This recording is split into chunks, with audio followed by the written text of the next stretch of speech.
review with utmost care. Can you please expound on that? The power of judicial review exists within our system, constitutional system, where there is a separation of power, a system of checks and balances to ensure coordination, a harmonious coordination among the three branches of the government. And I have come to know in the course of my work in government that the legislators and the president oftentimes are required to make policy decisions. And their policy decisions are based on many factors. The members of Congress have to know the pulse and the sentiments of their constituency, the people who elected them in office. So do the president. He has a constituency it's a bigger audience to address when he takes official action. And aside from that, they have technical information which are not within the reach of the court. The president is concerned about national security. He would have classified information on military matters, technical studies on matters affecting the economy. And he is confronted with the problem of our overseas contract workers. Not only because they are sending us dollars and helping the country through their remittances, but also these thousands and millions of overseas contract workers have families here in the Philippines. So the president has to take care of them. We have our foreign relations. Other countries may restrict trade, the export of Philippine products if we take a particular action that is not to their liking. We are attracting foreign investment. There are so many things that the president would have to attend to. So the court should understand that we do not have all of this information, and so we should be very careful in declaring unconstitutional the acts of the officials in the political branches of the government. How would you maximize po in your court the role of the court administrator? I think the court administrator must be proactive. He should be able to reach out. In the course of the implementation of the judicial reform project of the court, I had the chance to go around to meet with our judges. And I know that face-to-face discussions between ranking officials of the court and the judges on the ground will contribute a lot to solve problems and to speed up the disposition of cases. Like, for instance, in Lapu-Lapu, it took me only two meetings with the judges there, and there was a marked improvement in the disposition of cases. I had to go to Lapu-Lapu because that is a model court. And so I think the court administrator must be accessible to the judges, spend enough time hearing them, listening to them, and discussing with them the problems of the court. Ng pagkakataon yung ibang naimungkahi na katanungan para itanong sa inyo, no? Yung iba po comment at suggestion. Ito siguro, kung magbobotohan siguro at hindi appointment, palagay ko baka manalo kayo by popularity. Kasi po, sabi niya, maari bang i-consider ninyo na yung mga bumabagsak sa bar, yun na lang binagsak nilang subject sa bar, yun na lang ang kanilang i-take? Ano po ang opinion nyo tungkol doon? Hindi naman masamang pag-isipan yan. Lalo na kung matataas ang grade sa ibang subjects. Every time that we are deliberating on the the passing mark in the bar exam, I always take into account those who are to be disqualified. Kasi I have known a case where this examinee could have topped the bar, but he was disqualified in one case.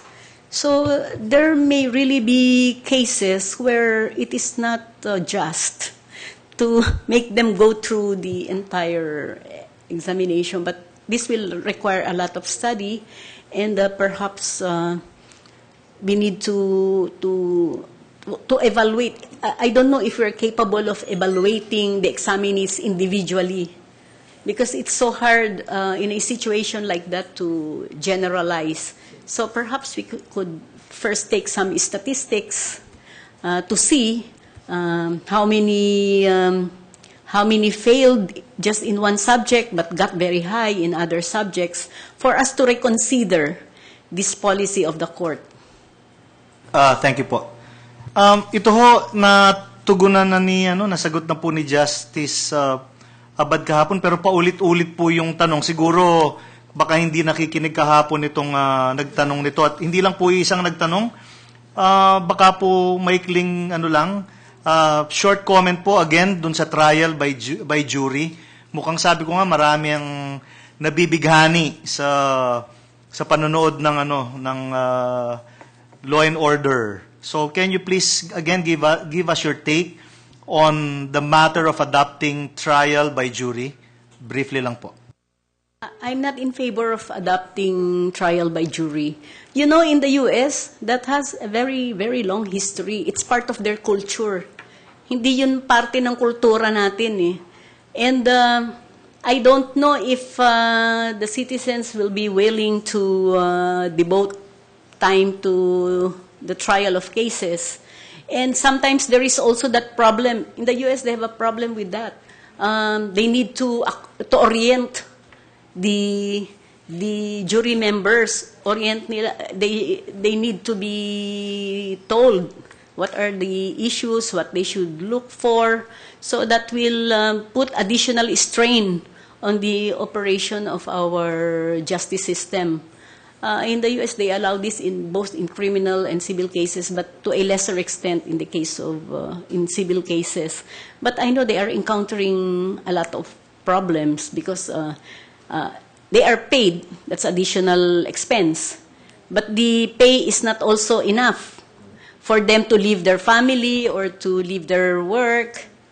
And there is also a problem, I think in the US, before they want to make sure that the jury members do not read the news, do not watch the television, or do not know anything about the case. But how can you do that now with the internet and all these gadgets?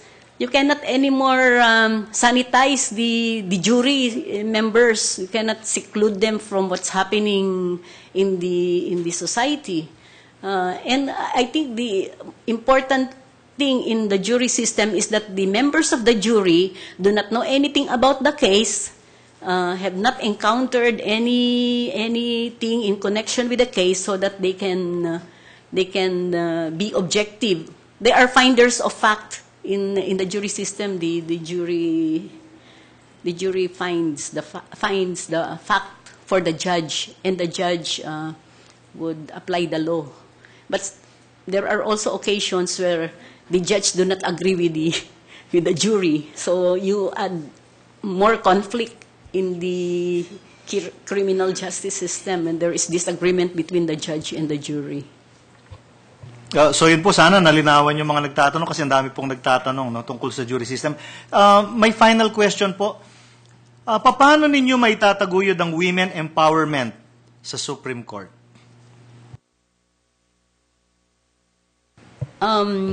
Sana marami pang ma-appoint na lady justices, lady judges.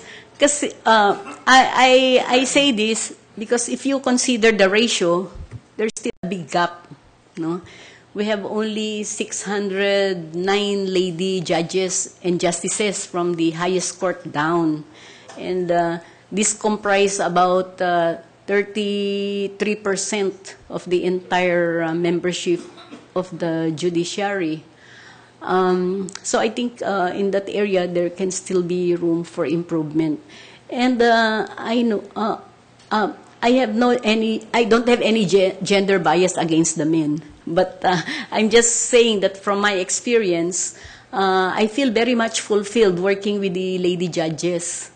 I would not have been elected president in the International Association of Women Judges if it were not for the cooperation that I got from the officers, directors, and members of the PWJA. Many of them are very diligent, very capable and competent, very dedicated to their work. And I think the Supreme Court can utilize their this spirit of cooperation of women judges to be in the implementation of our judicial reform projects in the Supreme Court. Thank you, Mr. Chairman. Good luck po, Justice De Castro. Justice Lagman, please. Thank you very much, Mr. Chair. Justice De Castro, good afternoon. During the impeachment trial of the former Chief Justice, the